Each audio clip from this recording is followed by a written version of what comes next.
नमस्कार, मैं आपका होस्ट और दोस्त सुनील शर्मा स्वागत करता हूं खास कार्यक्रम महाचर्चा महासेवा के साथ। एक खास विषय है, यदि आप कानून की पढ़ाई कर रहे हो या एलएलबी कर रहे हो तो ये खबर आपके लिए बहुत मायने है। अनिल गलगली जी, उनका स्वागत करता हूं। आरटीआई एक्टिविस्ट, सामाजिक कार्यकर्ता जो अलग अलग मुद्दे उठाते रहते हैं और आज भी वही मुद्दा है। महाराष्ट्र में 316 में से सिर्फ 71 लॉ कॉलेज को अनुमति है। बार काउंसिल ऑफ इंडिया की तरफ से सिर्फ 71 लॉ कॉलेज कनेक्टेड हैं और बाकी 243, अनिल जी 243 कनेक्टेड नहीं है। किस तरह का ये पूरा मामला है, हम बात करेंगे। आश्चर्य जब होगा कि मुंबई और महाराष्ट्र के बड़े बड़े नाम इसमें शामिल हैं, जैसे SNDT law college, Padmashree DY Patil college, Anjuman Islam law college, Jitendra law college और केसी लॉ कॉलेज। दोस्तों, गवर्नमेंट, यहाँ तक कि गवर्नमेंट लॉ कॉलेज भी इसमें शामिल है, जिसमें इस लिस्ट में नाम नहीं है। सिर्फ 316 में से 71 नाम के लॉ कॉलेज जिनका इनमें किसी का नाम नहीं है, जहाँ पर लॉ की पढ़ाई होती है। लेकिन ये बार काउंसिल ऑफ इंडिया से जो वैधानिक संस्था है बार काउंसिल ऑफ इंडिया, उससे कनेक्टेड नहीं है। तो इस पूरे मामले पर हम बात करते हैं अनिल जी से। अनिल जी, क्या है पूरा मामला ये? देखिए कि कुछ दिनों पहले मेरे पास एक माता पिता है जिनकी बच्ची कनाडा में पढ़ने गई थी, जिसने न्यू लॉ कॉलेज जिसको हमने रुपारेल कहते हैं, वहाँ से पढ़ाई पूर्ण की थी। मगर वहाँ पर उसको आगे की जो प्रवेश प्रक्रिया में दिक्कतें आने लगी, तो पता चला कि बार काउंसिल ऑफ इंडिया ने उनको अनुमति नहीं दी है। तो जब मैंने पूरे मामले को देखा तो मेरे मन में जिज्ञासा आई कि सिर्फ यही नहीं तो और कोई सारे कॉलेज हो सकते हैं। तो मैंने बार काउंसिल ऑफ इंडिया की वेबसाइट पर मैंने उसको खंगाला तो पता चला कि सिर्फ महाराष्ट्र में 316 कॉलेज में से सिर्फ 71 कॉलेजों को उन्होंने अनुमति दी है। आखिर अनुमति क्या होती है? आप मुंबई विद्यापीठ हो गया, पुणे विद्यापीठ हो गया, अलग अलग जो विद्यापीठ से एक कॉलेज संलग्न रहते हैं। मगर जब वो लॉ की जो पढ़ाई को लेकर जो रूल फ्रेम करना है, वहाँ पर जो अलग अलग नियम है, उसके लिए बार काउंसिल ऑफ इंडिया की भी अनुमति आवश्यकता होती है, जो हर 2 साल में एक बार मिलती है। इसके लिए कॉलेज अप्लाई करता है, उसकी एक टीम आती है, वो कॉलेज में जाकर चेक करती है कि एग्जैक्टली लॉ कॉलेज चल रहा है कि नहीं है, उसकी लाइब्रेरी है कि नहीं है, सचमुच में जो उन्होंने कागज़ पर लिखा है वो प्रत्यक्ष में है कि नहीं है। तो जांच करने के बाद कई सारे कॉलेजों में खामियां पाई जाती है। मगर जो कॉलेज ईमानदारी से कुछ चीज़ों को फुलफिल करते हैं, जब उन्होंने इस तरह का जो अभ्यासक्रम शुरू करने के लिए सरकार से अनुमति मांगी थी, तो निश्चित तौर पर जब इस तरह की अनुमति मिलती है तब जाकर उसे लॉ कॉलेज शुरू करना आवश्यक होता है। मगर दुर्भाग्य से आज मुंबई और महाराष्ट्र, देश में भी यही हाल है। वहाँ पर कई सारे ऐसे कॉलेजेस हैं जो लाखों रुपए फी ले रहे हैं, बच्चों को एडमिशन करा रहे हैं, मुंबई विद्यापीठ उसे अनुमति दे रही है, मगर ऑफिशियली वो बार काउंसिल के उन नियमों का उल्लंघन कर रहे हैं। उसकी जो अनुमति चाहिए उसके लिए वो वैध नहीं है।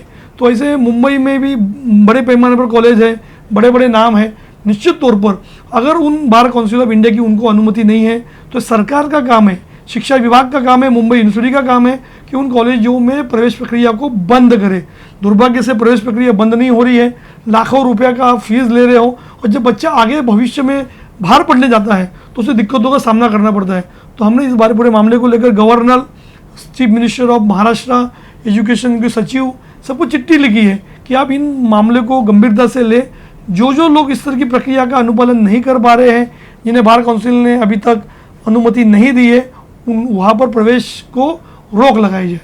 बिल्कुल, बड़ा महत्वपूर्ण विषय दोस्तों। यदि आप कानून की पढ़ाई कर रहे हो, LLB कंप्लीट हो गया आपका, और यदि वो इन 316 में से 71 नहीं है तो आपको काफ़ी दिक्कतों का सामना करना पड़ता है। आपका बेटा हो या आपकी बेटी हो, एडवोकेट भले ही बन गए, लेकिन जो सामना करना पड़ता है उसके लिए आप जो अनिल जी के साथ में जो इन्होंने मेमोरेंडम दिया है, एजुकेशन सेक्रेटरी को दिया, मुख्यमंत्री को दिया, तो आप भी इसमें अपनी सहमति जताएं और इस तरह का जो मुद्दा है इसमें साथ में आए। तो इसमें बड़े बड़े नाम शामिल है, क्या कहेंगे? इसमें जो बड़े बड़े कॉलेज हैं उन्होंने भी अनुमति नहीं ली। देखिए, केसी लॉ कॉलेज जो निरंजन हिरनंदानी का है, गवर्नमेंट लॉ कॉलेज खुद सरकार का है, जितेंद्र लॉ जो चौहान कॉलेज है, ऐसे कई सारे कॉलेज है जहाँ पर एडमिशन आसानी से नहीं मिलता, वहाँ पर आपको कई बार जाना पड़ता है। और सरकार को भी इस बात का ध्यान रखना चाहिए कि हमारे जो प्रीमाइसेस में, जो हमारी जो परव्यू में जो कॉलेजेस है, सही में उन्होंने हर चीज़ का अनुपालन किया कि नहीं।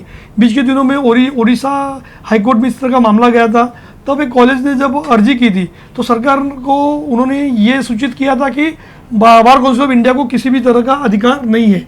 पर जब ये मामला सुप्रीम कोर्ट में गया तो सुप्रीम कोर्ट के माननीय जज थे विक्रम नाथ जी और संजय कुमार की जो बेंच ने एक क्लियर किया और ओडिशा हाईकोर्ट के ऑर्डर को साइड कर दिया कि बार काउंसिल ऑफ इंडिया ने जो नियम बनाए हैं, जो रूल बनाए हैं, जिससे हम लोग कहते हैं कि जो 24 एडवोकेट एक्ट 1961 के तहत जो उन्होंने रूल फ्रेम किए है उसकी आवश्यकता है। तो मेरा मानना है कि कोई भी किसी की अफवाह में मत आए। कुछ सारे मुंबई के जो कॉलेज है उसके जो प्राचार्य है, जो उसके प्रवक्ता है, गलत तरीके से फेसबुक के माध्यम से या मीडिया को गलत बताकर इस तरह का चैलेंज कर रहे हैं। तो मेरा मानना है कि इस तरह के चैलेंज को आप अनदेखी करें, क्योंकि सुप्रीम कोर्ट ने हाल ही में इस तरह का निर्णय सुना है। अगर आपकी क्षमता नहीं है, आपको सरकार ने बनाए हुए रूल नहीं है अनुपालन करने, तो अपने लॉ कॉलेज को बंद कर दीजिए। किसने कहा आप लॉ कॉलेज को शुरू करें? लेकिन आप गलत तरीके से लॉ कॉलेज चलाकर बिना बार काउंसिल ऑफ इंडिया की अनुमति लेकर अगर आपने एडमिशन शुरू किया तो उन बच्चों के भविष्य के साथ खिलवाड़ करने का काम किसी का भी नहीं है। तो मेरी सरकार से अनुरोध है कि आप सख्त से सख्त कार्रवाई करें और ऐसे कॉलेज को ब्लैकलिस्ट करने का सरकार काम करे। बिल्कुल, जबकि सुप्रीम कोर्ट ने इस पर हरी झंडी दी है और मुहर लगाई है कि ये बार काउंसिल ऑफ इंडिया एक ऐसी संस्था, वैधानिक संस्था, और इसके रूल्स फ्रेम के हिसाब से ही सभी कॉलेज को अनुमति लेनी चाहिए। और वो जो नहीं हो रही है उसके लिए सरकार को बड़ी गंभीरता से इस पर आगे नियम बनाने चाहिए, क्योंकि ये अनुमति का जो प्रोसेस है ये ज़रूरी है। और यदि ये फ्रेम में हो जाता है तो उन सभी जो हजारों बच्चे, लाखों बच्चे जो एडवोकेट और एलएलबी कर रहे हैं उनका भविष्य भी एक अच्छे रास्ते पे जाएगा और कानून की पढ़ाई अच्छे से ज्ञान वो कानून का दे पाएंगे। अनिल जी, आपने बड़ी महत्वपूर्ण जानकारी दी। इसके लिए सरकार को भी आगे एक बढ़कर कदम उठाना चाहिए, ताकि वो जो हजारों लाखों बच्चे हैं जो कानून की पढ़ाई कर रहे हैं उनको भी एक सही मार्गदर्शन, सही रास्ता मिले। आज के लिए हमारे स्टूडियो में आए इसके लिए बहुत बहुत धन्यवाद आपका। धन्यवाद।